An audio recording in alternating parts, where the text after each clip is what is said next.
Hi and welcome to another Aussie cabling video. My name is Brett and today I'm going to be talking about the correct way to terminate network mechs. A lot of what I do is diagnosing faults with cabled networks for our customers. Sadly, many of the problems I find are simple faults caused by inexperienced or poorly trained technicians.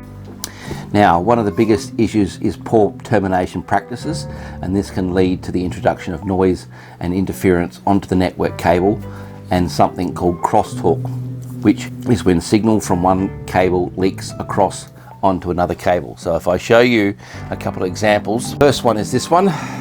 So the first mistake here is removing too much of the jacket.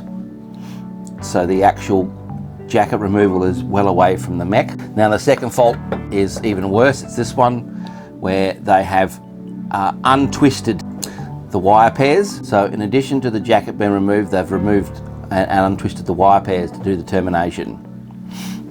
Okay, now a third example, and this is even worse again, is someone that's gone through and done terminations of these mechs without having the proper termination tool. Now you'll see that there's two tools that I have on my bench here. The first one is a crone tool and the second one is a 110 termination tool. Now they are very similar, but they are different. So depending on which mech you're terminating, you should be using the correct tool. And in this example here, what we have is someone has done a termination without the correct termination tool.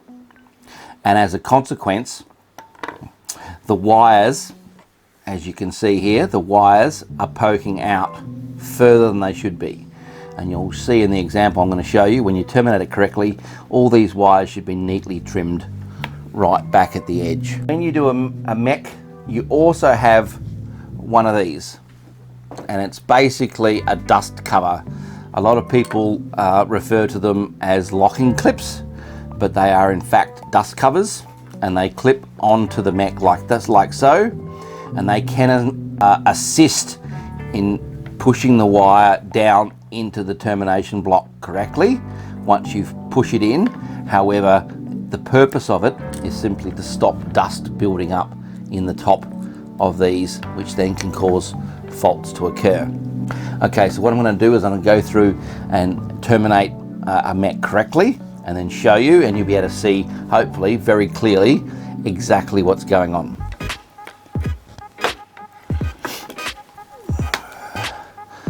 Okay, so you start with your jacket stripper.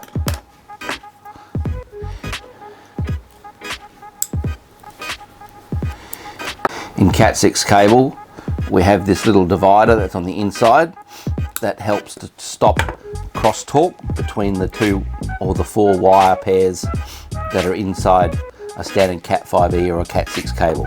The first thing to remember is your jacket should be right up at the mech so that there is no spare cable hanging out, and using your thumb you hold the wire pair that you're going to be terminating and lay them into the correct position like so.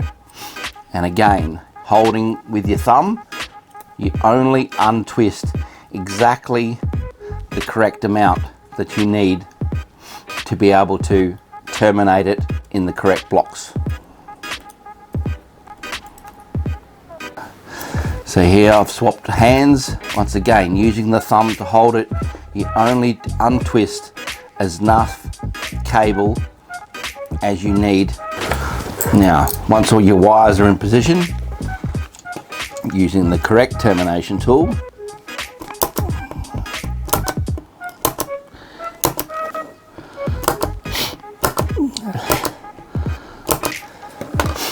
and you'll see all nice and neatly trimmed off by the termination tool. You apply the dust cover, making sure that clips in, and when you straighten the cable out, you'll see straight away that there's no wires exposed outside of the mech. And the final thing that you do always is you number the cable. So in this situation, we write the number of the cable that we've just terminated on the mech, and we also, if you've trimmed the number off the cable, when you've terminated it, go through and write that number back on the cable at least 2 times, preferably 3 times. So if anything ever happens, you know the number of each cable. And that's it. It's that simple. So if you're a homeowner or a business owner, you need network cabling done, or you've had network cabling done, you suspect the quality of the work that you've had done, then the simplest way is to have a look at a mech. If it doesn't look like that, nice and neat, no exposed wires, clearly numbered, then whoever has done it hasn't done it as well as they should have done it. And that's where you may want to call Aussie Cabling to come in and do some testing and fix some of these issues if you're having some. Until next time, I'm Brett from Aussie Cabling. Have a nice day.